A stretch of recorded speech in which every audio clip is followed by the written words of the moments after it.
Mira, como lo dije el otro día, yo escribí para un matutino argentino, ¿no? Fidel creo que fue el último de los líderes modernos.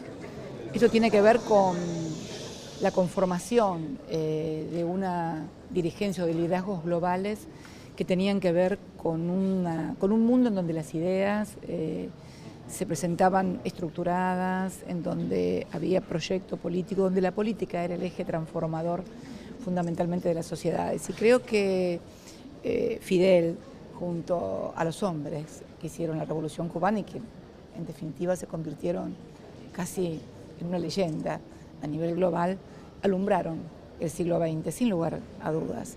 Y fundamentalmente siempre también dije que los pueblos tienen los líderes que se merecen también, ¿no? Porque creo que lo de Fidel fue el encuentro de un gran líder con un gran pueblo, como es el pueblo cubano.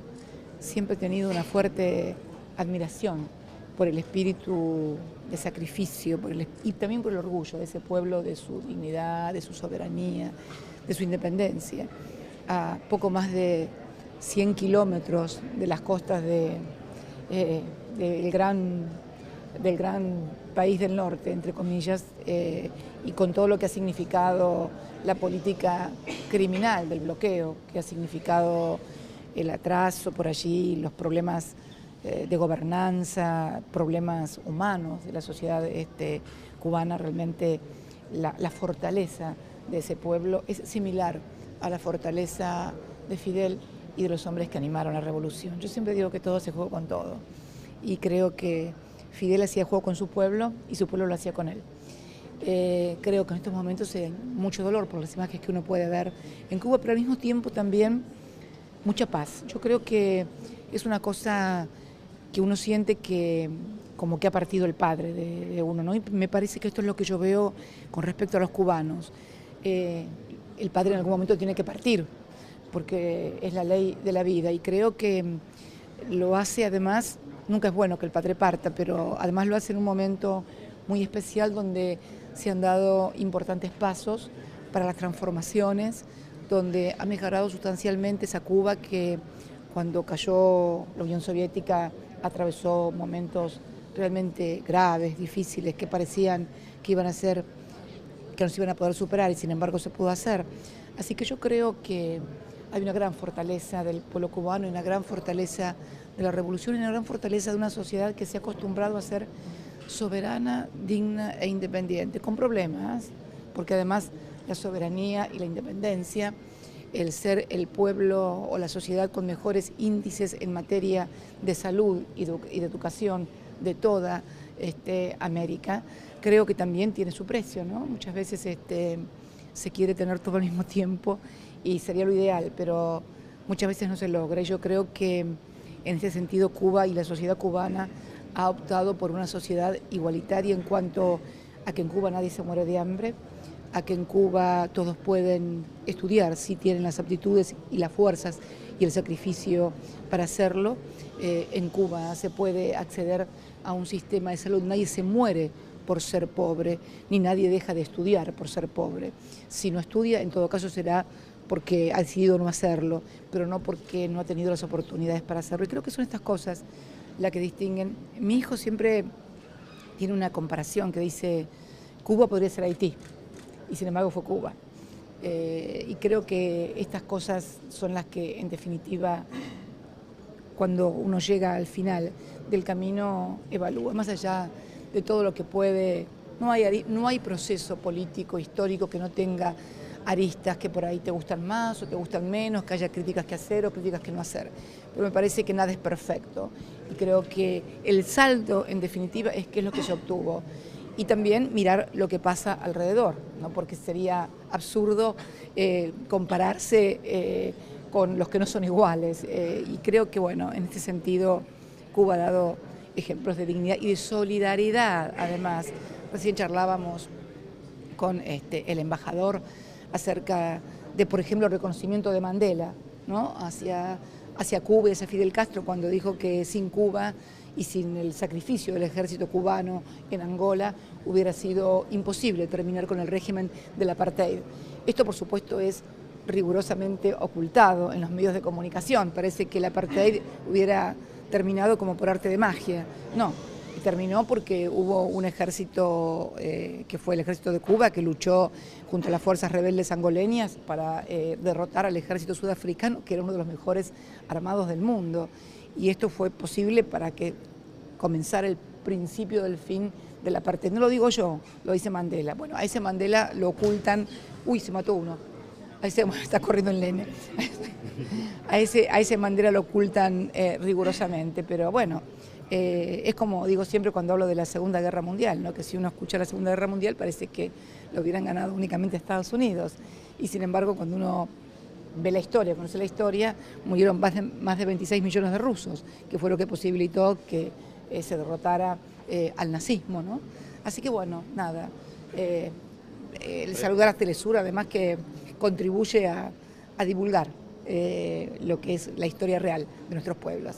Preguntarle, Cristina, nada más una reflexión o qué principal valor rescataría de Fidel teniendo en cuenta hoy el contexto geopolítico de América Latina y el Caribe principalmente, ¿no? Él como un revolucionario, ¿cuál es el rol que le caben a los pueblos hoy con este contexto?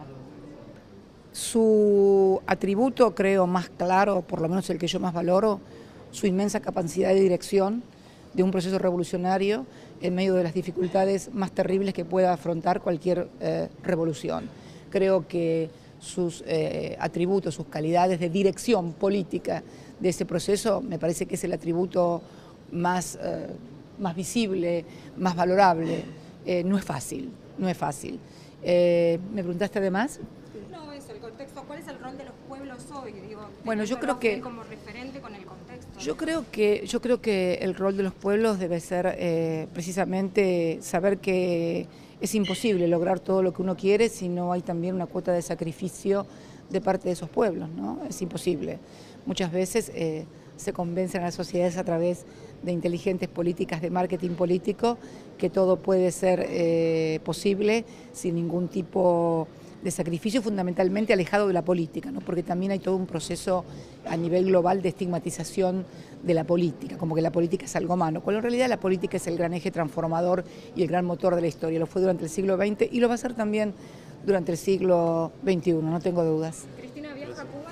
No, me encantaría poder hacerlo, pero tenemos una serie de compromisos que habíamos contraído con anterioridad, pero le comentaba al embajador que seguramente lo voy a hacer más adelante porque además de visitar el lugar el cementerio de Santa Ifigenia, me gustaría mucho saludar a Raúl y también me gustaría mucho saludar a Dalia, a los hijos de Fidel, a los nietos, porque no puedo dejar de reconocer que fui recibida en esa casa como una más de la casa, con una familiaridad y con una calidez que realmente me impactaron. Inclusive también viajamos, en una de las oportunidades me acompañó mi hija y ella también fue invitada por Dalia y por el comandante para compartir un almuerzo junto a ellos y realmente me trataron siempre como a una más de la familia, así que ni bien pueda quiero retribuir esa calidez y ese afecto y seguramente en momentos que van a ser tal vez más fácil para la familia. Los primeros momentos siempre son muy difíciles, además todos los compromisos seguramente con los jefes de Estado que van a viajar,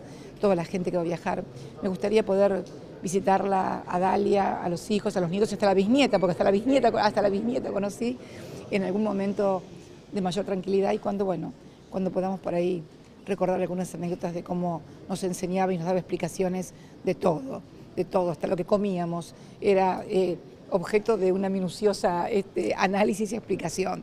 A él le gustaba explicar y le gustaba mucho también que le contaran, le gustaba mucho escuchar, sabía escuchar, eso es importante. Presidenta, Sí. una pregunta. Ahora que la lucha continúa en el contexto se ha recrudecido, ¿qué lleva Cristina de Fidel, qué defenderá Cristina de Fidel en lo adelante en su posicionamiento político y también para los pueblos de América que tal vez parece que la izquierda como que se ha aflojado un poco? El compromiso no es que se ha aflojado, creo que hay avances y retrocesos como en todo procesos históricos. Me parece que lo importante es la perseverancia fundamentalmente y seguir viendo y explorando las nuevas herramientas y las nuevas técnicas que hay, ¿no? Porque evidentemente esto lo charlábamos también la otra vez con los compañeros de Bolivia, tal vez los procesos que podemos denominar como gobiernos nacionales, populares y democráticos de América Latina, no vieron algunas transformaciones que ellos habían provocado, porque lo más gracioso de todo es que muchas veces estos procesos de transformación, de empoderamiento de las sociedades, de movilidad social ascendente, generan nuevos sujetos históricos, nuevos sujetos sociales que requieren también otro tipo de comunicación, no otro tipo de políticas, sino otro tipo de comunicación. ¿Por qué no digo otro tipo de políticas? Porque las políticas, cuando vemos lo que está pasando, siguen siendo siempre las mismas.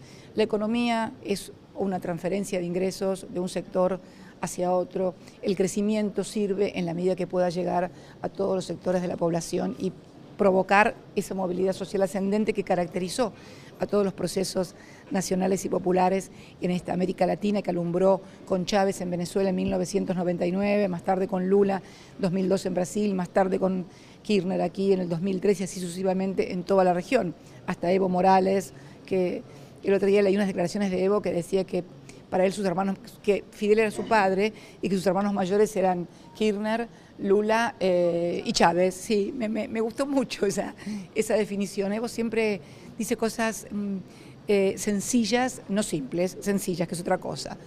Sencilla, lo explica sencillo y llega mucho. Así que bueno, creo que es un gran desafío. Hay un gran desafío para todos los movimientos nacionales, populares y democráticos en esta etapa de la región y del mundo, creo, porque el mundo viene mal también. El mundo viene acentuando ideas cada vez más proteccionistas. Pareciera ser que el multilateralismo va a tener un impas muy fuerte, tanto en Europa como también respecto de Estados Unidos. Se han anunciado nuevas políticas de bilateralismo, en donde el gigante va a negociar bilateralmente con cada uno de los pigmeos, por lo tanto, bueno, va a tener que tener mucho cuidado de que el gigante no pise a los pigmeos, porque el elefante normalmente cuando negocia con el chiquitito, el monito, es bastante más difícil. Así que yo creo que son todas etapas históricas nuevas, diferentes, que se abren, no digo ni más fáciles ni más difíciles, diferentes. Y bueno, y también requiere de nosotros aptitudes y calidades diferentes.